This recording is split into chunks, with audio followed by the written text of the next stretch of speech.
ಓಂ ಶ್ರೀ ಗುರು ಬಸವಲಿಂಗಾಯ ನಮಃ.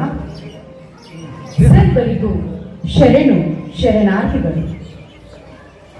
ಬಸವ ಬಸವ ನಿಮ್ಮಿಂದ ಕಂಡೆನೆಯ ಭಕ್ತಿಯ, ಬಸವ ಬಸವ ನಿಮ್ಮಿಂದ ಕಂಡೆನೆಯ ಜ್ಞಾನವ, ಬಸವ ಬಸವ ನಿಮ್ಮಿಂದ ಕಂಡೆನೆಯ ವೈರಾಗ್ಯವ, ಕರುಣಿ ಕಪಿಲ ಸಿದ್ಧ ಮಲ್ಲಿನಾಥಯ್ಯ ನಿಮಗೂ ಎನಗೂ ಬಸವಣ್ಣನೇ ಶಿವಪದಿಗನೆಯ.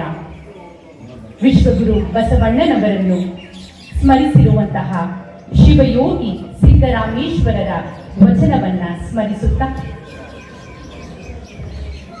ಇಂದು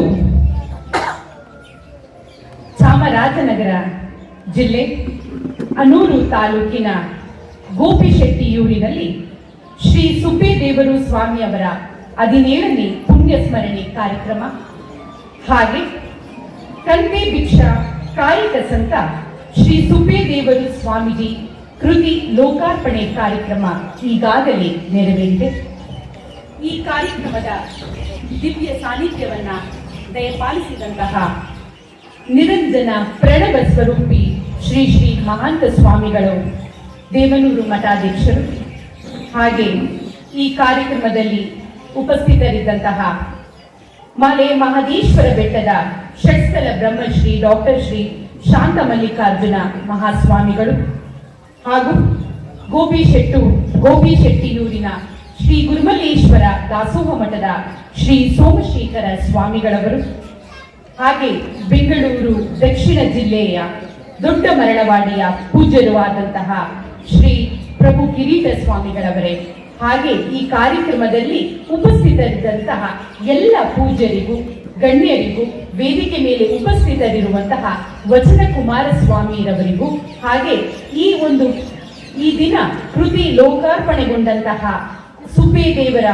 ಸ್ವಾಮೀಜಿಯವರ ಕೃತಿಯ ಸಂಪಾದಕರಾದಂತಹ ದೊಡ್ಡನಮುಂಡಿ ರಾಜಣ್ಣನವರಿಗೆ, ಹಾಗೆ ನಮ್ಮ ಜೊತೆ ಬಂದಿರುವಂತಹ ನಮ್ಮ ಫೌಂಡೇಶನ್ನ ಕೇಂದ್ರೀಯ ಸಂಚಾಲಕರಾದಂತಹ ವಿ ಲಿಂಗಣ್ಣರವರಿಗೆ, ಹಾಗೂ ಈ ಕಾರ್ಯಕ್ರಮವನ್ನ ಕಣ್ತುಂಬಿಕೊಳ್ಳಲು ಮನ ತುಂಬಿಕೊಳ್ಳಲು ಬಂದಿರುವಂತಹ ಎಲ್ಲ ಶರಣೆಯರಿಗೆ ನಿಮ್ಮ ಅಂತರಾತ್ಮಕ್ಕೆ ಭಕ್ತಿಪೂರ್ವಕ ಶರಣು ಶರಣಾರ್ಥಿ. ಮೊದಲಿಗೆ ಇದೊಂದು ಪುಣ್ಯ ಸ್ಮರಣೆ ಕಾರ್ಯಕ್ರಮ. ಪುಣ್ಯ ಸ್ಮರಣೆ ಕಾರ್ಯಕ್ರಮದಲ್ಲಿ ನಾವೆಲ್ಲರೂ ಭಾಗಿಯಾಗಿದ್ದೇವೆ ಅಂದರೆ ಈಗಾಗಲೇ ವಚನ ಕುಮಾರಸ್ವಾಮಿರವರು ಹೇಳಿದಂತೆ ನಾವು ಈಗ ಯಾವ ಲೋಕದಲ್ಲಿದ್ದೇವೆ? ದೇವಲೋಕದಲ್ಲಿದ್ದೇವೆ, ಸ್ವರ್ಗದಲ್ಲಿ ಇದ್ದೇವೆ ಅಂತ. ಬಸವಣ್ಣನವರು ಒಂದು ವಚನವನ್ನ ಹೇಳ್ತಾರೆ, ಮರ್ತ್ಯ ಲೋಕವೆಂಬುದು ಕರ್ಕಾರನ ಕಮ್ಮಟವಯ್ಯ, ಇಲ್ಲಿ ಸಲ್ಲುವರು ಅಲ್ಲಿಯೂ ಸಲ್ಲುವರಯ್ಯ, ಇಲ್ಲಿ ಸಲ್ಲದವರು ಅಲ್ಲಿಯೂ ಸಲ್ಲರಯ್ಯ, ಕೂಡಲ ಸಂಗಮ ದೇವ ಅಂತ ಹೇಳ್ತಾರೆ. ಎಂತಹ ಒಳ್ಳೆಯ ಮಾತಲ್ವಾ? ಇವತ್ತು ಶ್ರೀ ಪೂಜ್ಯ ಗುರುಗಳಾದಂತಹ ಸುಬ್ಬೇದೇವರು ಸ್ವಾಮೀಜಿ ಅವರ 17ನೇ ಪುಣ್ಯ ಸ್ಮರಣೆ ಕಾರ್ಯಕ್ರಮವನ್ನ ಮಾಡ್ತೀವಿ. ಅವರು ನಮ್ಮ ಜೊತೆ ದೈಹಿಕವಾಗಿ ಇಲ್ಲ, ಆದರೂ ಕೂಡ ಅವರು ಮಾಡಿದಂತಹ ಒಳ್ಳೆಯ ಕೆಲಸಗಳು, ಅವರ ಪ್ರಾಮಾಣಿಕತೆ, ಕಾಯಕ ನಿಷ್ಠೆ, ದಾಸೋಹ ತತ್ವವನ್ನ ಇವತ್ತು ನಾವೆಲ್ಲರೂ ಕೂಡ ಮೆಲುಕು ಹಾಕುವಂತಹ ಸಂದರ್ಭವನ್ನ ನಾವೆಲ್ಲರೂ ಇವತ್ತು ಅನುಭವಿಸುತ್ತಿದ್ದೇವೆ. ಮನೆಯವರು ಹೇಳಿದಂತೆ ಯಾವುದೇ ದಾರ್ಶನಿಕರ ಬಗ್ಗೆ, ಸಂತರ ಬಗ್ಗೆ ನಾವು ಪ್ರವಚನವನ್ನ ಕೇಳಿ ಹೋದಷ್ಟೇ ಆ ಪ್ರವಚನ ಎಷ್ಟು ವರ್ಷ ಇರುತ್ತೆ? ತಿಂಗಳುಗಟ್ಟಲೆ ಇರಬಹುದು, ಅಥವಾ ಇನ್ನು ಯಾರಾದ್ರೂ ಬಹಳ ನೆನಪಿನ ಶಕ್ತಿ ಇಟ್ಕೊಂಡ್ರೆ ವರ್ಷಗಟ್ಟಲೆ ಕೂಡ ಇಟ್ಕೊಳ್ಬಹುದು. ಆದ್ರೆ ಕೆಲವರು ಏನ್ ಮಾಡ್ತಾರೆ, ಅದನ್ನ ಮರೆತು ಬಿಡ್ತಾರೆ. ಅದನ್ನ ದಾಖಲಿಸುವ ಒಂದು ನಿಟ್ಟಿನಲ್ಲಿ ಇವತ್ತು ಒಳ್ಳೆಯ ಕೆಲಸವನ್ನ ಮಾಡಿರುವವರು ನಮ್ಮ ದೊಡ್ಡನಮುಂಡಿ ರಾಜಣ್ಣನವರು. ಅವರ ಬಗ್ಗೆ ಒಂದು ಚಿಕ್ಕದಾದಂತಹ ಒಂದು ಕವಿತೆಯನ್ನ ಬರೆದಿದ್ದೇನೆ, ಅದನ್ನ ನಾನು ಈ ನಿಮ್ಮ ಮುಂದೆ ಪ್ರಸ್ತುತಪಡಿಸುತ್ತೇನೆ. ಗೋಪಿಶೆಟ್ಟಿಯೂರಿನ ಗುರುಮಲ್ಲೇಶ್ವರ ಮಠದ ತೇಜಸ್ಸಿನ ಕಿರಣ ದೊಡ್ಡನಮುಂಡಿ ರಾಜಣ್ಣನವರೇ, ನಿಮ್ಮ ಅಕ್ಷರದ ಸಾಧನೆ ಮಹೋನ್ನತ. ವಿಜಯವಾಣಿಯಲ್ಲಿ ನಿಮ್ಮ ಧ್ವನಿ ಜನಮನ ಗೆಲ್ಲುತ್ತಾ, ಗುರುವಿನ ಕೃಪೆಗೆ ನಿಮ್ಮ ಭಕ್ತಿ ಅಮೃತ. ಭಿಕ್ಷೆ ಕಂತೆ ಕಾಯಕ ಸಂತ ಕೃತಿಯ ಮೂಲಕ ಸುಬ್ಬೇದೇವರ ಸ್ವಾಮೀಜಿಯವರ ಮಹಿಮೆಯನ್ನು ಲೋಕವನ್ನು ತಲುಪಲಿ. ನಿಮ್ಮ ಈ ಪುಣ್ಯ ಕಾರ್ಯ ಸಾರ್ಥಕವಾಗಲಿ. ನಿಮಗೆ ಹೃದಯಪೂರ್ವಕ ಅಭಿನಂದನೆಗಳು. ಬಂಧುಗಳೇ, ಈಗಾಗಲೇ ನಮ್ಮ ಮನೆಯವರು ಕಾಯಕ ಮತ್ತು ದಾಸೋಹದ ತತ್ವದ ಬಗ್ಗೆ ನಿಮಗೆ ಸಾಕಷ್ಟು ವಿಷಯವನ್ನ ಹೇಳಿದರು. 12ನೇ ಶತಮಾನ ಅಂದ್ರೆ 2 ತತ್ವವನ್ನ ಬಹಳ ಎತ್ತರಕ್ಕೆ ತೆಗೆದುಕೊಂಡು ಹೋದಂತಹ ಕಾಲಘಟ್ಟ ಅಂತಾನೆ ನಾವು ಹೇಳ್ಬೋದು. ಒಂದು ನಾಣ್ಯದ 2 ಮುಖವಾಗಿ ಕಾಯಕ ಮತ್ತು ದಾಸೋಹ ತತ್ವ ಎಲ್ಲರನ್ನ ಆಕರ್ಷಣೆಗೊಂಡಿತ್ತು. ಆ ಒಂದು ನಿಟ್ಟಿನಲ್ಲೇ ದೇಶ ವಿದೇಶದಿಂದ ಶರಣರು ಅದಕ್ಕೆ ಆ ಒಂದು ಆಕರ್ಷಣೆಗೊಂಡು ಬಸವ ಕಲ್ಯಾಣಕ್ಕೆ ಬಂದು ಕಾಯಕದಲ್ಲಿ ನಿರತರಾದರು. ಅಂತಹ ಕಾಯಕ ನಿಷ್ಠೆಯನ್ನ ಆ ಒಂದು ಪ್ರಾಮಾಣಿಕವಾಗಿ ಜೀವನದುದ್ದಕ್ಕೂ ಅದನ್ನ ಪಾಲಿಸಿದವರು ಶ್ರೀ ಸುಬ್ಬೇದೇವರು ಸ್ವಾಮೀಜಿಯವರು. ಬಹಳ ಚೆನ್ನಾಗಿ ದೊಡ್ಡನಹುಂಡಿ ರಾಜಣ್ಣನವರು ಕೃತಿಯಲ್ಲಿ ತೆಗೆದುಕೊಂಡು ಬಂದಿದ್ದಾರೆ. ಅವರು ಸುಬ್ಬೇದೇವರು ಮೂಲತಃ ಅವರು ಟಿ ನರಸೀಪುರ ತಾಲೂಕಿನ ಶಂಭುದೇವನಪುರ ಆ ಒಂದು ಗ್ರಾಮದವರು. ನಂಜಪ್ಪ ಮತ್ತು ಶಿವಲಿಂಗಮ್ಮ ಅವರ ಒಂದು ಪುತ್ರರಾಗಿ ಕೊನೆಯ ಮಗುವಾಗಿ ಅವರು ಜನಿಸ್ತಾರೆ. ಅವರ ತುಂಟಾಟ ಅಂದ್ರೆ ಬಹಳ ತುಂಟಾಟ. ಒಮ್ಮೆ ಹೀಗೆ ತೋಂಟದಾರ್ಯ ಸ್ವಾಮೀಜಿ ಅವರು ಅವರ ಗ್ರಾಮಕ್ಕೆ ಬಂದಾಗ ನೋಡಿ ತುಂಬಾ ತುಂಟಾಟ ಮಾಡ್ತಾನೆ, ಸ್ವಲ್ಪ ಅವರಿಗೆ ಬುದ್ಧಿ ಹೇಳಿ ಅಂತ ದಂಪತಿಗಳು ಗುರುಗಳಲ್ಲಿ ವಿನಂತಿಸಿಕೊಡ್ತಾರೆ. ಆಗ ಅವರು ಏನ್ ಮಾಡ್ತಾರೆ ಅಂದ್ರೆ ಆ ಮಗುವಿನ ದೃಷ್ಟಿಯನ್ನ ನೋಡಿದಾಗ ಆ ಮಗುವಿನ ಒಂದು ಮುಖದಲ್ಲಿ ಒಂದು ಕಾಂತಿಯ ಕಳೆ ಅವರಿಗೆ ಕಾಣಿಸುತ್ತೆ. ಆಗ ಅವರನ್ನ ನಂಜನಗೂಡು ತಾಲೂಕಿನ ಒಂದು ಕುರಟ್ಟಿ ಗ್ರಾಮದಲ್ಲಿ ಕಾಯಕ ಮಾಡೋದಕ್ಕೆ ಅವರಿಗೆ ನೇಮಿಸ್ತಾರೆ. ಮುಂದೆ ಅಲ್ಲಿ ಬಹಳ ಚೆನ್ನಾಗಿ ಮನಪೂರ್ವಕವಾಗಿ ಹೃದಯಪೂರ್ವಕವಾಗಿ ಕಾಯಕ ದಾಸೋಹ ತತ್ವಗಳನ್ನ ಮನಸ್ಸಿಗೆ ಹಪ್ಪಿಕೊಂಡು ಅದನ್ನ ನೆರವೇರಿಸ್ತಾ ಇದ್ದವರು ನಮ್ಮ ಸುಬ್ಬೇದೇವರು ಸ್ವಾಮೀಜಿಯವರು. ಅಲ್ಲಿಂದ ಒಮ್ಮೆ ಇವತ್ತು ನೀವೆಲ್ಲರೂ ಕುಳಿತಿರುವಂತಹ ಗ್ರಾಮ ಸ್ಥಳ ಗೋಪಿಶೆಟ್ಟಿಯೂರು, ಇಲ್ಲಿಗೆ ಒಮ್ಮೆ ಒಂದು ಕಾರ್ಯಕ್ರಮದ ನಿಮಿತ್ತ ಸುಬ್ಬೇದೇವರು ಬರ್ತಾರೆ. ಇಲ್ಲಿನ ಗೌಡಿಗೆ ಮುಖ್ಯಸ್ಥರು ಏನ್ ಮಾಡ್ತಾರೆ, ಗ್ರಾಮದವರು ಕೇಳ್ಕೊಳ್ತಾರೆ ಸ್ವಾಮೀಜಿಯವರಲ್ಲಿ, ದಯಮಾಡಿ ನಮ್ಮ ಒಂದು ಗ್ರಾಮಕ್ಕೂ ಕೂಡ ಒಬ್ಬ ಗುರುಗಳನ್ನ ನೇಮಿಸಿ ಅಂತ ಕೇಳಿದಾಗ ಗೋಪಿಶೆಟ್ಟಿ ಊರಿಗೆ ಸುಬ್ಬೇದೇವರು ಸ್ವಾಮೀಜಿಯವರನ್ನ ನೇಮಿಸ್ತಾರೆ. ನೋಡಿ, ಹೀಗೆ ಅವರ ಒಂದು ಪಯಣ ಸಾಗ್ತಾ ಬರುತ್ತೆ. ಇನ್ನು ಮುಂದೆ ನಿಮಗೆಲ್ಲರಿಗೂ ಗೊತ್ತು, ಬಹಳ ಜನರ ಬಾಳಿಗೆ ಬೆಳಕಾದವರು ಯಾರು ಅಂತಂದ್ರೆ ಸುಬ್ಬೇದೇವರು ಸ್ವಾಮೀಜಿಯವರು. ನೋಡಿ, ಅವರು ಓದಿಲ್ಲ, ಅವರು ಬಹಳ ಜ್ಞಾನವನ್ನ ತಿಳ್ಕೊಂಡಿಲ್ಲ, ಆದರೆ ಅವರ ಅನುಭವವೇ ವಿದ್ಯಾರ್ಥಿಗಳಿಗೆ ಪಾಠವಾಗ್ಬಿಡ್ತದೆ. ಎಷ್ಟು ಒಳ್ಳೆಯ ಮನಸ್ಸಿನವರು ಅಂದ್ರೆ ಪ್ರಾಣಿಗಳನ್ನ ಬಹಳ ಚೆನ್ನಾಗಿ ಪ್ರೀತಿಸ್ತಿದ್ರಂತೆ. ದನ ಕರುಗಳನ್ನ ಅವರ ಮಕ್ಕಳನ್ನಾಗಿ ಪ್ರೀತಿಸ್ತಿದ್ರಂತೆ.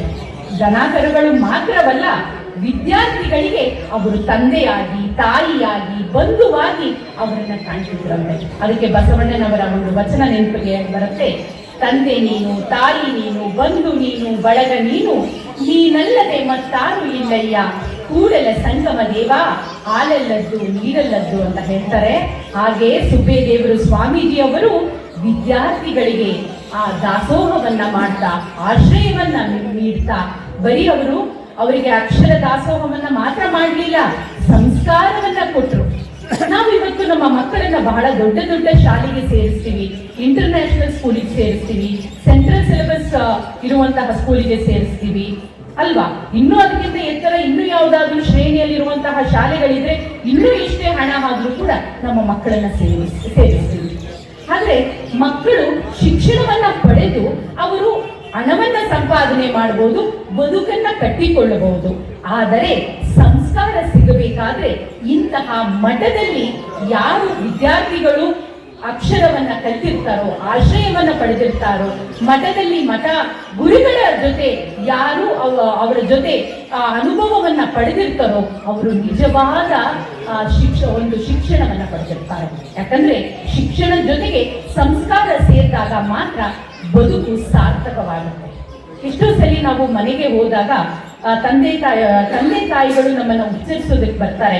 ಮಕ್ಕಳುಗಳು ರೂಮಿಂದ ಆಚೆನೇ ಬರುವುದಿಲ್ಲ, ಯಾರು ಬಂದಿದ್ದಾರೆ ಅಂತಲೂ ನೋಡಲ್ಲ, ಅವರು ತಿಳ್ಕೊಳ್ಳೋಕೆ ಆಸಕ್ತಿಯನ್ನೇ ಪಡುವುದಿಲ್ಲ. ಯಾಕೆ ಅಂದ್ರೆ ನಾವು ಮಕ್ಕಳೆಲ್ಲ ಆ ಸಂಸ್ಕಾರವನ್ನ ಕಲಿಸಿಲ್ಲ ಅಂತ. ಯಾರೇ ಮನೆಗೆ ಬಂದರೂ ಕೂಡ ಅವರೆಲ್ಲರೂ ಬಂದು ನಗುಮುಖದಿಂದ ಅವರನ್ನ ಉಪಚರಿಸಿದಾಗ ಆ ಮನೆಗೆ ಬಂದವರು ಅವರಲ್ಲಿ ಸಾಕ್ಷಾತ್ ಪರಮಾತ್ಮನನ್ನ ಕಾಣ್ತಾರೆ. ಬಂದು ಒಂದು ಲೋಟ ನೀರನ್ನ ಕೊಟ್ಟಂತೂ ಅವರು ಅಮೃತವನ್ನೇ ಕುಡಿದಂಗಾಗತ್ತೆ. ಅದು ನಮ್ಮ ಸಂಸ್ಕಾರ, ನಮ್ಮ ಲಿಂಗಾಯತ ಧರ್ಮದ ಸಂಸ್ಕಾರ. ಈ ಸಂಸ್ಕಾರವನ್ನ ನಾವು ಚಿಕ್ಕ ಮಕ್ಕಳಿನಿಂದ ನಾವು ಕೊಡ್ತಾ ಬರಬೇಕು. ಹಾಗೆ ಹೇಳಿದೆ ನಾನು ನಿಮಗೆ, ಇಲ್ಲಿ ಸಲ್ಲುವರು ಅಲ್ಲಿಯೂ ಸಲ್ಲುವರಯ್ಯ ಅಂತ. ಈ ಒಂದು ಸಂದರ್ಭದಲ್ಲಿ ನಿಮಗೆ ಒಂದು ಕಥೆಯನ್ನ ಹೇಳ್ತೀನಿ. ಒಬ್ಬ ರಾಜ ವೈಭೋಗದ ಜೀವನವನ್ನ ನಡೆಸ್ತಾ ಇರ್ತಾನೆ. ಅವನಿಗೆ 4 ಜನ ಹೆಂಡತಿಯರು. 4 ಜನ ಹೆಂಡತಿಯರು ಅಂದಾಗ ನಿಮ್ಗೆ ಗೊತ್ತಾಗ್ಬೇಕು ಎಂತಹ ವೈಭೋಗವಾದ ಜೀವನ ಅವನಿಗೆ ನಡೆಸ್ತಾ ಇರ್ತಾನೆ ಅಂತ. ಆದ್ರೆ ಒಂದು ದಿನ ಏನಾಗುತ್ತೆ, ಅವನಿಗೆ ಬಹಳ ದೊಡ್ಡ ಕಾಯಿಲೆ ಬರುತ್ತೆ. ಎಂತಹ ದೊಡ್ಡ ಕಾಯಿಲೆ ಬರುತ್ತೆ ಅಂತಂದ್ರೆ ಅವನಂತ ಇರುವಂತಹ ಹಣ, ಸಂಪತ್ತು, ವಜ್ರ, ವೈಡೂರ್ಯ ಏನನ್ನ ಕೊಟ್ಟರು ಕೂಡ ವೈದ್ಯರು ನಿನ್ನ ರೋಗವನ್ನ ಗುಣಪಡಿಸೋದಕ್ಕೆ ಸಾಧ್ಯವಿಲ್ಲ ಅಂತ ಅವರು ಕಠಿಣವಾಗಿ ಹೇಳ್ಬಿಡ್ತಾರೆ. ಇನ್ನೇನು ಮಾಡೋದು, ನಾನಿನ್ ಬದುಕೋದಿಲ್ಲ, 4 ಜನ ಹೆಂಡತಿಯರ ಜೊತೆ ನಾನು ಬದುಕನ್ನ ನಡೆಸಿದ್ದೇನೆ, ನೋಡೋಣ ನನ್ನ ಜೊತೆ ಯಾರು ಬರ್ತಾರೆ ಅಂತ ಹೋಗಿ 4ನೇ ಹೆಂಡತಿಗೆ ಕೇಳ್ತಾನೆ. ನೋಡಮ್ಮ, ನಿನ್ನನ್ನ ಬಹಳ ಚೆನ್ನಾಗಿ ನೋಡ್ಕೊಂಡಿದ್ದೀನಿ, ನಾನು ಈ ಒಂದು ನಾಡಿನಲ್ಲಿ ಯಾವುದೇ ಹೊಸ ಒಡವೆಗಳು ಬಂದ್ರು, ವಸ್ತ್ರಗಳು ಬಂದ್ರು, ಸೀರೆ ಬಂದ್ರು, ಎಲ್ಲವನ್ನು ನೀನು ಕೊಟ್ಟಿದ್ದೀನಿ, ನೀನ್ ನನ್ನ ಜೊತೆ ಬರ್ತೀಯಾ ಅಂತ 4ನೇ ಹೆಂಡತಿಯನ್ನ ಕೇಳ್ತಾನೆ. ಅವಳು ಬರೋದಿಲ್ಲ ಅಂತ. ಇನ್ನು 3ನೇ ಹೆಂಡತಿ, ಈಗ 4 ಜನ ಹೆಂಡತಿಯರಲ್ಲಿ ಈಗ ಹೆಂಡತಿ ಯಾರು ಅಂತ ತೋರಿಸ್ಬೇಕು ಅಂದ್ರೆ ಆ 3ನೇ ಹೆಂಡತಿಯನ್ನ ನನ್ನ ಹೆಂಡತಿ ಅಂತ ತೋರಿಸ್ತಾ ಇರ್ತಾನೆ. ಅವಳ ಹತ್ರ ಹೋಗಿ ಕೇಳ್ತಾನೆ, ನೀ ಬರ್ತೀಯಮ್ಮ ಅಂತ ಅಂದ್ರೆ ನಾನು ಬರೋದಿಲ್ಲ ಅಂತ. ಇನ್ನು 2ನೇ ಹೆಂಡತಿ ಹತ್ರ ಅವಳು ಯಾವುದೇ ಯುದ್ಧಕ್ಕೆ ಹೋಗ್ಬೇಕಾದ್ರೂ ಒಂದು ಸಲಹೆ ಸೂಚನೆಗಳನ್ನ ಕೇಳ್ತಿರ್ತಾನೆ. ಅವಳ ಹತ್ರ ಹೋಗಿ ಕೇಳ್ತಾನೆ, ನೀನ್ ಬರ್ತೀಯಮ್ಮ ನನ್ನ ಜೊತೆ ಅಂತ ಅಂದಾಗ ನಾನು ಬರೋದಿಲ್ಲ, ನಾನು ಬೇಕಾದ್ರೆ ನಿನ್ನ ಸುಡು ಜಾಗದವರೆಗೂ ಮಾತ್ರ ಬರ್ತೀನಿ, ಅದಕ್ಕಿಂತ ಮುಂದೆ ನಾ ಬರೋದಿಲ್ಲ ಅಂತ. ಇನ್ನು 1ನೇ ಹೆಂಡತಿ, ಅವಳು ನಿಷ್ಪ್ರಯೋಜಕಳು ಅಂತ ಹೇಳಿ ಅವಳನ್ನ ಒಂದು ಮೂಲೆ ಗುಂಪನ್ನಾಗಿ ಮಾಡ್ಬಿಟ್ಟಿರ್ತಾನೆ. ಅವಳು ಹೇಳ್ತಾಳೆ, ನಾನ್ ಬರ್ತೀನಿ ಕಣ್ರಿ, ನನ್ನನ್ನ ಯಾಕೆ ಕರೀತಾ ಇಲ್ಲ, ನಾನ್ ನಿಮ್ ಜೊತೆ ಬರ್ತೀನಿ ಅಂತ. ಇಲ್ಲಿ 4 ಹೆಂಡತಿ ಅನ್ನೋದು ಒಂದು ದೃಷ್ಟಾಂತ ಮಾತ್ರ. ಈ 4ನೇ ಹೆಂಡತಿ ವೈಭೋಗ ಜೀವನವನ್ನ ಗಂಡನ ಜೊತೆ, ರಾಜನ ಜೊತೆ ನಡೆಸಿರ್ತಾಳೆ. ಅವಳು ಹೇಳ್ತಾಳೆ, ಇಂಥ ವೈಭೋಗ ಜೀವನವನ್ನ ಬಿಟ್ಟು ನಾನು ನಿನ್ ಜೊತೆ ಮರಣದಲ್ಲಿ ಒಂದಾಗೋದ ಸಾಧ್ಯವಿಲ್ಲ ಅಂತ ಹೇಳ್ತಾಳೆ. ಅಂದ್ರೆ ಅದು ನಮ್ಮ 4ನೇ ಹೆಂಡತಿ ಅಂದ್ರೆ ನಮ್ಮ ದೇಹ, ಅದೇನಾಗುತ್ತೆ ಹುರುಳಿ ಮೂಟೆ ತರ ಹುರುಳಿ ಹೊರಟೋಗುತ್ತೆ ಹೊರತು ನಮ್ಮ ಜೊತೆ ಬರೋದಿಲ್ಲ. ಇನ್ನು 3ನೇ ಹೆಂಡತಿನ ನನ್ನ ಹೆಂಡತಿ ಅಂತ ಕರಿತಾ ಇರ್ತಾನಲ್ವಾ, ಅವಳು ಏನಾದ್ರೂ ಬರ್ತಾಳ ಅಂತ ಕೇಳ್ತಾನೆ. ಆದ್ರೆ ಅವಳು ಕೂಡ ಬರೋದಿಲ್ಲ. ಅವಳು ಹೇಳ್ತಾಳೆ, ನಾನು ಬೇರೆಯವ್ರನ್ನ ಮದುವೆ ಮಾಡ್ಕೋತೀನಿ, ಆದ್ರೆ ನಾನು ನಿನ್ ಜೊತೆ ಬರೋದಿಲ್ಲ ಅಂತ. ಅಂದ್ರೆ ಇಲ್ಲಿ 3ನೇ ಹೆಂಡತಿ ಅಂತಂದ್ರೆ ನಾವು ಬೆಳೆಸಿದಂತಹ ಹಣ, ಆಸ್ತಿ, ಸಂಪತ್ತು ಅದೇನಾಗುತ್ತೆ ನಮ್ ಜೊತೆ ಬರುತ್ತಾ, ಬೇರೆಯವರ ಪಾಲಾಗುತ್ತೆ. ಅದಕ್ಕೆ ಅವಳು ಬೇರೆ ಹೆಂಡತಿಯನ್ನ, ಬೇರೆ ಗಂಡನನ್ನ ಬರ್ಸ್ತೀನಿ ಅಂತ ಹೇಳೋದು. ಬೇರೆ ಗಂಡ ಅಲ್ಲ ಇಲ್ಲಿ, ಅಂದ್ರೆ ನಮ್ಮ ಹಣ, ನಾವು ಗಳಿಸಿದಂತಹ ಹಣ, ಆಸ್ತಿ, ಸಂಪತ್ತು ಏನಾಗುತ್ತೆ ನಮ್ ಜೊತೆ ಬರಲ್ಲ, ಅದು ಬೇರೆಯವರ ಪಾಲಾಗುತ್ತೆ. ಯಾರ ಸಂಬಂಧಿಕರಾದ್ರೂ ತಗೋಬಹುದು, ಮಕ್ಕಳಾದ್ರೂ ತಗೋಬಹುದು, ಇನ್ಯಾರಾದ್ರೂ ತಗೋಬಹುದು.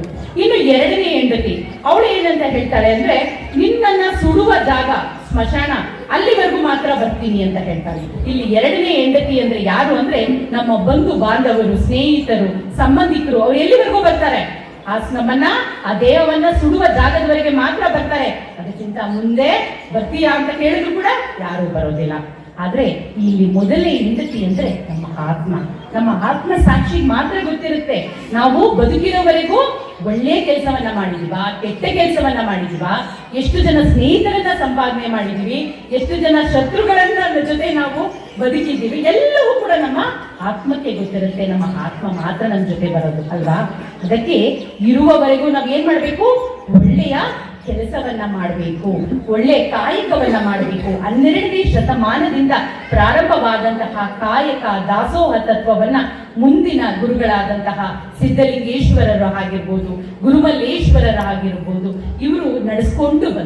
ಇವರು ನಡೆಸ್ಕೊಂಡು ಬಂದಂತಹ ಕಾಯಕ ದಾಸೋಹ ತತ್ವವನ್ನ ಇವತ್ತು ನಾವೆಲ್ಲರೂ ಒಪ್ಪಿಕೊಂಡಿದ್ದೇವೆ. ಎಂತಹ ಕಾಯಕದ ನಿಷ್ಠೆ ನಮ್ಮ 12ನೇ ಶತಮಾನದ ಶರಣರದ್ದು ಅಂತ ಹೇಳಬೇಕು ಅಂದ್ರೆ ನನಗೆ ಹೈದಕ್ಕಿ ಮಾರಯ್ಯನವರ ಒಂದು ವಚನ ನೆನಪಿಗೆ ಬರುತ್ತೆ. ಕಾಯಕದಲ್ಲಿ ನಿರತನಾದರೆ ಗುರುದರ್ಶನವಾದರೂ ಮರೆಯಬೇಕು, ಲಿಂಗ ಪೂಜೆಯಾದರೂ ಮರೆಯಬೇಕು, ಜಂಗಮ ಮುಂದೆ ನಿಂತಿದ್ದಳು ಅಂಗ ಹರಿಯಬೇಕು, ಕಾಯಕವೇ ಕೈಲಾಸವಾದ ಕಾರಣ ಅಮರೇಶ್ವರ ಲಿಂಗ ಬಾಯಿತ್ತಾದಳು ಕಾಯಕದೊಳಗು ಅಂತ ಹೇಳ್ತಾರೆ. ನೀನ್ ಕಾಯಕ ಮಾಡ್ಬೇಕಾದ್ರೆ ಗುರುಗಳು ಬಂದ್ರು ನೀನು ಕಾಯಕ ಬಿಟ್ಬಿಟ್ಟು ನಮಸ್ಕಾರ ಮಾಡು ಅಂತ ಹೇಳಲ್ಲ. ಲಿಂಗ ಪೂಜೆ ಮಾಡ್ಬೇಕು, ಆಮೇಲೆ ಮಾಡ್ಕೋ, ಕಾಯಕದಲ್ಲಿ ಕೈಲಾಸವನ್ನ ಕಾಣು. ಜಂಗಮ ಬಂದಿದ್ರ ಅದನ್ನು ಮರಿ ಕೂತ್ಕೊಂಡು ಕೆಲಸವನ್ನ ಮಾಡು. ಅಂದ್ರೆ ಕಾಯಕದಲ್ಲಿ ಪರಮಾತ್ಮನನ್ನ ಕಂಡವರು, ಕಾಯಕದಲ್ಲಿ ಕೈಲಾಸವನ್ನ ಕಂಡವರು ಯಾರು ಅಂತಂದ್ರೆ ನಮ್ಮ 12ನೇ ಶತಮಾನದ ಶರಣೆಯರು. ಅವರ ತತ್ವವನ್ನ ನಾವು ಪಾಲಿಸ್ಕೊಂಡು ಬಂದಿರೋದಕ್ಕೆ ಇವತ್ತು ಗುರುಮಲ್ಲೇಶ್ವರ ದಾಸೋಹ ಮಠ ಪ್ರತಿಯೊಂದು ಗ್ರಾಮದಲ್ಲೂ ಇದೆ. ಕಾಯಕ ದಾಸೋಹ ತತ್ವವನ್ನ ಎಲ್ಲ ಕಡೆ ಪಸರಿಸುವಂತಹ ಶಕ್ತಿ ನಮಗೆ ಸಿಕ್ಕಿರೋದೆ 12ನೇ ಶತಮಾನದಿಂದ ಮುಂದೆ ನಮ್ಮ ಗುರುಮಲ್ಲೇಶ್ವರರಿಂದ.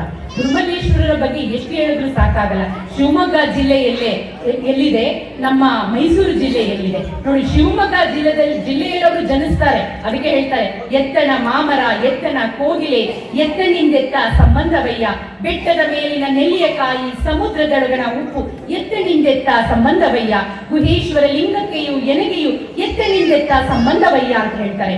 ಶಿವಮೊಗ್ಗ ಜಿಲ್ಲೆಯಲ್ಲಿ ಜನಿಸಿ ಮೈಸೂರು ಜಿಲ್ಲೆಗೆ ಬರ್ತಾರೆ. ಅಲ್ಲಿ ಮಠದಲ್ಲಿ ಅವರು ಕಾಯಕವನ್ನ ಮಾಡ್ತಿರ್ತಾರೆ. ಮುಂದೆ ನಂಜನಗೂಡಿಗೆ ಹೋಗಿ ದೇವನೂರು ಮಠದಲ್ಲಿ ಅವರು ದಾಸೋಹ ಮಠವನ್ನ ಕಟ್ತಾರೆ. ಎಲ್ಲರಿಗೂ ದಾಸೋಹ ತತ್ವವನ್ನ ಎಲ್ಲರಿಗೂ ಕೂಡ ತಿಳಿಸ್ತಾರೆ. ಕಾಯಕದ ಬಗ್ಗೆ ತಿಳಿಸ್ತಾರೆ ಅಂತಂದ್ರೆ ಎಂತಹ ಒಳ್ಳೆಯ ಗುರುಗಳನ್ನ, ಪೂಜ್ಯರನ್ನ, ಸಂತರನ್ನ ಪಡೆದುಕೊಂಡಿರುವಂತಹ ನಮ್ಮ ಧರ್ಮ ಶ್ರೇಷ್ಠ ಧರ್ಮ ಅಂತಾನೆ ನಾವೆಲ್ಲರೂ ಭಾವಿಸಬೇಕು.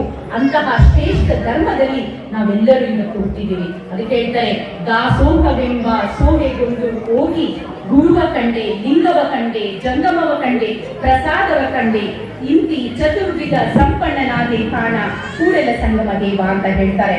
ನಾವು ದಾಸೋಹದಲ್ಲಿ ನಾವು ಗುರುವನ್ನ ನೋಡ್ಬೋದು, ಲಿಂಗವನ್ನ ನೋಡ್ಬೋದು, ಜಂಗಮವನ್ನ ನೋಡ್ಬೋದು, ಪ್ರಸಾದವನ್ನ ಸ್ವೀಕರಿಸಬಹುದು. ಚತುರ್ವಿಧ ಸಂಪನ್ನರಾಗ್ತೀವಿ ನಾವು. ಎಲ್ಲವನ್ನು ನಾವು ಮಾಡೋದಕ್ಕಾಗೋದು ದಾಸೋಹದಿಂದ. ನೋಡಿ, ಆ 12ನೇ ಶತಮಾನದ ಶರಣರು ಬೆಳಗ್ಗೆಯಿಂದ ಸಂಜೆವರೆಗೂ ಪ್ರಾಮಾಣಿಕವಾಗಿ ಕಾಯಕವನ್ನ ಮಾಡ್ತಿದ್ರು. ಕಾಯಕವನ್ನ ಮಾಡಿ ಅದರಲ್ಲಿ ಬಂದಂತಹ ಹಣದಿಂದ ತಮ್ಮ ಜೀವನವನ್ನ ನಡೆಸಿಕೊಂಡು ದಾಸೋಹವನ್ನ ಮಾಡ್ತಿದ್ರು. ಅವರಲ್ಲಿ ಅಸಂಗ್ರಹ ಭಾವನೆ ಇರ್ಲಿಲ್ಲ. ಅದಕ್ಕೆ ಹೇಳ್ತಾರೆ ಅವ್ರು ಯಾವತ್ತೂ ಕೂಡ ನಾಳೆ ಕೂಡಿಟ್ಕೊಳ್ಬೇಕು ಅಂತ ಅನ್ಕೊಳ್ಳೇ ಇಲ್ಲ. ಇವತ್ತು ನಾವು ಕೂಡ ಯಾವುದೇ ತುಂಬಾ ಹಣವನ್ನ ನಾವು ಸಂಪಾದನೆ ಮಾಡೋದು ಬೇಡ. ನಮ್ಮ ಜೀವನಕ್ಕೆ, ನಮ್ಮ ಬದುಕಿಗೆ ಎಷ್ಟು ಬೇಕೋ ಅಷ್ಟನ್ನ ಸಂಪಾದನೆ ಮಾಡಿಕೊಂಡು ನಮ್ಮ ಜೀವನದಲ್ಲಿ ನಮಗೆ ಬೇಕಾದಷ್ಟನ್ನ ಇಟ್ಟುಕೊಂಡು ಮಿಕ್ಕಿದ್ದನ್ನ ಈ ಮಠ ಮಾನೆಗಳಿಗೆ ನಾವು ದಾಸೋಹವನ್ನ ಮಾಡಬೇಕು. ಇವತ್ತು ದೊಡ್ಡ ಸಾಕಷ್ಟು ಜನ ಅಳವಡಿಸಿಕೊಂಡಿದ್ದೀರಿ. ಮತ್ತಷ್ಟು ಅಳವಡಿಸಿಕೊಂಡು ನಮ್ಮ ಧರ್ಮದ ಈ ತತ್ವಗಳನ್ನ ನಾವು ಎತ್ತರಕ್ಕೆ ತೆಗೆದುಕೊಂಡು ಹೋಗ್ಬೇಕು. ನೋಡಿ, ಏಪ್ರಿಲ್ 20 2026 ಈ ಒಂದು ತಿಂಗಳಲ್ಲಿ, ಈ ಒಂದು ಏಪ್ರಿಲ್ 20 ಯುನೈಟೆಡ್ ಸ್ಟೇಟ್ಸ್ ನ ಲಾನ್ಸಾಸ್ ಅನ್ನೋ ಒಂದು ರಾಜ್ಯದ ಗವರ್ನರ್ ಆಗಿರುವಂತಹ ಲಾರಾ ಕೆಲ್ಲಿ ಅನ್ನೋರು ಬಸವ ದಿವಸ ಅಂತ ಘೋಷಣೆ ಮಾಡಿದ್ದಾರೆ. ಅಂದ್ರೆ ನೋಡಿ, ಬಸವಣ್ಣನವರು ನಮ್ಮ ದೇಶಕ್ಕೆ ಮಾತ್ರ ಸೀಮಿತವಾಗಿಲ್ಲ. ಯುನೈಟೆಡ್ ಸ್ಟೇಟ್ಸ್, ಅಮೆರಿಕ ಎಲ್ಲಿದೆ ಯುನೈಟೆಡ್ ಸ್ಟೇಟ್ಸ್, ಎಂತಹ 1000 ಕಿಲೋಮೀಟರ್ ದೂರದಲ್ಲಿರುವಂತಹ ಜನರಿಗೆ ಬಸವಣ್ಣನವರು ಇವತ್ತು ಮುಟ್ಟಿದ್ದಾರೆ. ಅಂದ್ರೆ ಬಸವಣ್ಣನವರು ಯಾರು? ನಮ್ಮ ಗುರುಗಳು, ನಮ್ಮ ತಂದೆ ಅಲ್ವಾ? ಅವರನ್ನ ನಾವೇ ಅಪ್ಪಿಕೊಳ್ಳಬೇಕು. ಅಂದ್ರೆ ವಚನ ಸಾಹಿತ್ಯವನ್ನ ನೀವೆಲ್ಲರೂ ಅಧ್ಯಯನ ಮಾಡಬೇಕು. ವಚನ ಸಾಹಿತ್ಯವನ್ನ ಅಧ್ಯಯನ ಮಾಡಿ ವಚನದಂತೆ ನಡಿಬೇಕು. ವಚನವನ್ನ ಜೀವನದಲ್ಲಿ ಅಳವಡಿಸಿಕೊಂಡಾಗ ಮಾತ್ರ ಅವನು ನಿಜವಾದ ಸಾರ್ಥಕ ಮನುಷ್ಯನಾಗ್ತಾನೆ. ವಚನವನ್ನ ಅಳವಡಿಸಿಕೊಳ್ಳಿಲ್ಲ ಅಂದ್ರೆ, ಆ ಮೌಲ್ಯಗಳನ್ನ ನಾವು ತಿಳಿದುಕೊಳ್ಳಿಲ್ಲ ಅಂದ್ರೆ ನಾವು ಜ್ಞಾನಿಗಳಾಗ್ಬಿಡ್ತೀವಿ. ಜ್ಞಾನವನ್ನ ಪಡಿಬೇಕು ಅಂದ್ರೆ, ನಾವು ಸಾಕ್ಷಾತ್ಕಾರವನ್ನ ಪಡಿಬೇಕು ಅಂದ್ರೆ ವಚನಗಳನ್ನ ಓದಬೇಕು. ಯಾರಿಗೆ ಓದೋದಕ್ಕೆ ಬರೋದಿಲ್ವೋ ಅವರು ಬೇರೆಯವರು ಆ ವಚನಗಳನ್ನ ಓದೋದನ್ನ ಅಥವಾ ವಚನ ಗಾಯನವನ್ನ, ವಚನ ಚಿಂತನೆಗಳನ್ನ ಈಗ ಮೊಬೈಲ್ ಮೂಲಕ ಕೇಳಿಕೊಳ್ಬಹುದು. ಅದರಲ್ಲಿ ಕೂಡ ನೀವು ಕೇಳಿ ಆ ವಚನ ಸಾಹಿತ್ಯವನ್ನ ಜೀವನದಲ್ಲಿ ಅಳವಡಿಸಿಕೊಳ್ಬಹುದು ಅಂತ ಹೇಳ್ತಾ, ಕೊನೆಯದಾಗಿ ನಾನು ಒಂದೇ ಒಂದು ನಿಮಗೆ ವಚನವನ್ನ ಹೇಳೋದಕ್ಕೆ ಈ ಸಂದರ್ಭದಲ್ಲಿ ಇಚ್ಛೆ ಪಡುತ್ತೇನೆ. ಆ ವಚನ ಅಂಬಿಗರ ಚೌಡಯ್ಯನವರ ವಚನ. ಬಡತನಕ್ಕೆ ಉಂಬುವ ಚಿಂತೆ, ಉಣಲಾದರೆ ಉಡುವ ಚಿಂತೆ, ಉಡಲಾದರೆ ಇಡುವ ಚಿಂತೆ, ಇಡಲಾದರೆ ಎಂಡಿರ ಚಿಂತೆ, ಎಂಡಿರಾದರೆ ಮಕ್ಕಳ ಚಿಂತೆ, ಮಕ್ಕಳಾದರೆ ಬದುಕಿನ ಚಿಂತೆ, ಬದುಕಾದರೆ ಕೇಡಿನ ಚಿಂತೆ, ಕೇಡಾದರೆ ಮರಣದ ಚಿಂತೆ, ಇಂತಿ ಹಲವು ಚಿಂತೆಯಲ್ಲಿಪ್ಪವರ ಕಂಡೆ ಶಿವ ಚಿಂತೆಯಲ್ಲಿಪ್ಪವರ ಒಬ್ಬರನ್ನು ಕಾಣೆನೆಂದಾತ ನಮ್ಮ ಅಂಬಿಗರ ಚೌಡಯ್ಯ ನಿಜ ಶರಣನು ಅಂತ ಹೇಳ್ತಾರೆ. ಆದ್ರೆ ಇಷ್ಟೊತ್ತಾಗಿದೆ, 8 ಗಂಟೆಯವರೆಗೂ ಆಗಿದೆ. ಆದ್ರೂ ಕೂಡ ನೀವೆಲ್ಲರೂ ಮಧ್ಯಾಹ್ನದಿಂದ ಬಂದು ಇಲ್ಲಿವರೆಗೆ ಸುಡು ಬಿಸಿಲು, ತುಂಬಾ ಸೆಕೆ ಆಗ್ತಿದೆ, ಗಾಳಿ ಇಲ್ಲ. ಆದ್ರೂ ಕೂಡ ಎಷ್ಟೇ ಡಿಗ್ರಿ ಟೆಂಪರೇಚರ್ ಏರಿದ್ರು ಕೂಡ ನಾವು ಈ ಮಠದ ಸದ್ಭಕ್ತರು, ನಾವು ಮಠಕ್ಕೆ ನಮ್ಮ ಕೊಡುಗೆಯನ್ನ ನಾವು ಅರ್ಪಿಸಬೇಕು ಅಂತ ಹೇಳಿ ನೀವೆಲ್ಲರೂ ಇಲ್ಲಿ ಕುಳಿತುಕೊಂಡು ಈ ಒಂದು ಕೃತಿ ಲೋಕಾರ್ಪಣೆಯನ್ನ ಮನತುಂಬಿಕೊಂಡಿದ್ದೀರಾ, ಕಣ್ತುಂಬಿಕೊಂಡಿದ್ದೀರಾ. ಹಾಗೆ ಈಗಾಗಲೇ ಸಾಕಷ್ಟು ಪೂಜ್ಯರು ಆಶೀರ್ವಚನವನ್ನ ನೀಡಿದ್ದಾರೆ. ಅವರ ಆಶೀರ್ವಚನದಲ್ಲಿರುವಂತಹ ನುಡಿಗಳನ್ನ ನೀವೆಲ್ಲರೂ ಕೂಡ ಜೀವನದಲ್ಲಿ ಅಳವಡಿಸಿಕೊಳ್ಳಿ ಅಂತ ಹೇಳ್ತಾ, ನಮ್ಮ ರಾಜಣ್ಣನವರು ಇಂತಹ ಕೃತಿಗಳನ್ನ ಇನ್ನೂ ಮತ್ತಷ್ಟು ತರಲಿ ಅಂತ ಹೇಳಿ 100, 200 ಆಗಿ 200, 500 ವಚನ, ಇನ್ನು 500 ಕೃತಿಗಳಾಗಲಿ ಅಂತ ಹೇಳ್ತಾ ಅವರಿಗೂ ಕೂಡ ಅಭಿನಂದನೆಗಳನ್ನ ಸಲ್ಲಿಸ್ತಾ, ನೋಡಿ ನಾನು ಹಾಗೆ ನಿಮಗೆ ಕೊನೆಯ ಒಂದು ವಚನ ಹೇಳಿದೆ, ಅಂಬಿಗರ ಚೌಡಯ್ಯನ ವಚನಗಳು ಅಂತ. ಆ ವಚನದ ಒಂದು ಸಾರಾಂಶವನ್ನು ನಿಮಗೆ ಹೇಳ್ತೀನಿ. ಬಡತನಕ್ಕೆ ಉಂಬುವ ಚಿಂತೆ ಅಂದ್ರೆ, ಬಡತನ ಇರುತ್ತೆ ಮನುಷ್ಯನಿಗೆ, ಆ ಒಂದು ಸಮಯದಲ್ಲಿ ತಿನ್ನೋದಕ್ಕೆ ಊಟ ಕೂಡ ಇರೋದಿಲ್ಲ. ಆಗ ಅವ್ನು ಕೇಳ್ತಾನೆ, ದೇವರಲ್ಲಿ ಪರಮಾತ್ಮನನ್ನ ಪ್ರಾರ್ಥಿಸ್ತಾನೆ, ಅಪ್ಪ ನನ್ನ ಊಟ ಕೊಡ್ಸಪ್ಪ ಸಾಕು ಅಂತ ಕೇಳ್ತಾನೆ. ಹೊಟ್ಟೆ ತುಂಬಾ ಊಟವನ್ನ ಕೊಡ್ತಾನೆ ಪರಮಾತ್ಮ. ಅಪ್ಪ ಊಟ ಕೊಟ್ಟಿದ್ಯಾ, ಮಕ್ಕಳದ್ಕೊಂಡು ಒಳ್ಳೆಯ ಒಂದು ಬಟ್ಟೆ ಕೊಡಪ್ಪ, ಒಂದು ಹೊಸ ಬಟ್ಟೆ ಕೊಡಪ್ಪ ಅಂತ ಕೇಳ್ತಾನೆ. ಸರಿ ಅಂತ ಬಟ್ಟೆಯನ್ನು ಕೂಡ ಪರಮಾತ್ಮ ಕೊಟ್ಟು ಬಿಡ್ತಾನೆ. ಆ ಬಟ್ಟೆಯನ್ನ ಹಾಕೊಂಡು ನಾವು ಹೇಳ್ತಾನೆ, ಅಪ್ಪ ನಾನು ಒಂದು ಮದುವೆ ಮಾಡ್ಕೋಬೇಕು, ನನಗೂ ಒಬ್ಳು ಹೆಂಡತಿ ಬೇಕು ಅಂತ ಹೇಳ್ತಾನೆ. ಅವನಿಗೆ ಮದುವೆನೂ ಆಗುತ್ತೆ, ಹೆಂಡತಿನೂ ಬರ್ತಾಳೆ. ಅಪ್ಪ ನನ್ನ ವಂಶವನ್ನ ಉದ್ಧಾರ ಮಾಡೋದಕ್ಕೆ ಮಕ್ಕಳು ಬೇಡವಾ ಅಂತ ಕೇಳ್ತಾನೆ, ಮಕ್ಕಳು ಆಗುತ್ತೆ. ಈಗ ಬದುಕನ್ನ ಕಟ್ಕೋತಾನೆ, ಆ ಸಾಕಷ್ಟು ಹಣವನ್ನ ಸಂಗ್ರಹಿಸ್ತಾನೆ. ಇಷ್ಟೆಲ್ಲ ಕೆಲಸವನ್ನ ಮಾಡಿದ್ಮೇಲೆ ಯಾಕೆ ಯಾವ್ದಾದ್ರು ಕೆಟ್ಟ ಅಭ್ಯಾಸಗಳನ್ನ ನಾನು ಅಳವಡಿಸ್ಕೊಳ್ಬಾರ್ದು ಅಂತ ಕೆಟ್ಟ ಅಭ್ಯಾಸಗಳನ್ನು ಅಳವಡಿಸ್ಕೊಳ್ತಾನೆ. ಆ ಕೆಟ್ಟ ಅಭ್ಯಾಸವೇ ಕೇಡು ಅಂತ ಹೇಳೋದು. ನಾವು ಯಾವಾಗ ನಾವು ಕೆಟ್ಟ ಅಭ್ಯಾಸ ಚಟಗಳಿಗೆ ನಾವು ನಮ್ಮನ್ನ ನಾವು ಅರ್ಪಿಸ್ಕೊಳ್ತೀವೋ, ನಾವು ಎಲ್ಲಿಗೆ ಹತ್ತಿರವಾಗ್ತೀವಿ ಅಂದ್ರೆ ಮರಣಕ್ಕೆ ಹತ್ತಿರವಾಗ್ತೀವಿ, ಮರಣಕ್ಕೆ ಹತ್ತಿರವಾಗ್ತಾನೆ ಅಂತ ಹೇಳ್ತಾರೆ. ಇಷ್ಟೆಲ್ಲ ಚಿಂತೆಯನ್ನ ಮಾಡ್ತಾರಲ್ಲ, ಈ ಲೋಕದೊಳಗೆ ಯಾರಾದ್ರೂ ಶಿವಚಿಂತೆಯನ್ನ ಮಾಡೋರು ಒಬ್ರು ಇಲ್ವಾ ಅಂತ ಕೇಳಿದಾಗ ನನಗೆ ಈ ಗೋಪಿ ಶೆಟ್ಟಿ ಊರಿನ ಈ ಸದ್ಭಕ್ತರು ನನಗೆ ನೆನಪಿಗೆ ಬರ್ತೀರಿ. ನೀವು ಅಂಬಿಗರ ಚೌಡಯ್ಯನವರ ವಚನವನ್ನ ಇವತ್ತು ಸುಳ್ಳು ಮಾಡಿದ್ದೀರಿ. ಸಾಕಷ್ಟು ಭಕ್ತರು ಇಲ್ಲಿ ಬಂದು ಈ ಒಂದು ಮಠದ ಕಾರ್ಯಕ್ರಮವನ್ನ ಎಲ್ಲರೂ ಕಣ್ತುಂಬಿಕೊಂಡಿದ್ದೀರಿ. ನೀವೆಲ್ಲರೂ ಶಿವಚಿಂತೆಯಲ್ಲಿದ್ದೀರಿ. ಇವತ್ತೆಲ್ಲರೂ ಶಿವನ ಚಿಂತೆಯನ್ನ ನಾವೆಲ್ಲರೂ ಮಾಡ್ತಿದ್ದೀವಿ ಅಂತ ಹೇಳ್ತಾ ನಿಮಗೆಲ್ಲರಿಗೂ ಶುಭವಾಗಿ ಅಂತ ಹೇಳ್ತಾ ನಾನು 2 ಮಾತುಗಳಿಗೆ ವಿರಾಮವನ್ನ ಹೇಳ್ತಿದ್ದೀನಿ. ಜೈ ಬಸವ, ಜೈ ಶಿವ. ಹೊರಡುವೆ ನಾನು, ಹೊರಡುವೆ ಮುಂದೆ, ಬರುವುದು ವಿಶ್ವವು ನನ್ನಯ ಹಿಂದೆ. ಅವರಿವರೆಂಬೇನೆ ಎಲ್ಲರೂ ಒಂದೇ, ಎಲ್ಲರಿಗಿರುವನು ಒಬ್ಬನೇ ತಂದೆ. ಬರುವೇನು ಬರುವೇನು ಭುವಿಯನ್ನು ಬೆಳಗಿ, ಬರುವೇನು ಬಂದೇ ಬರುವೇನು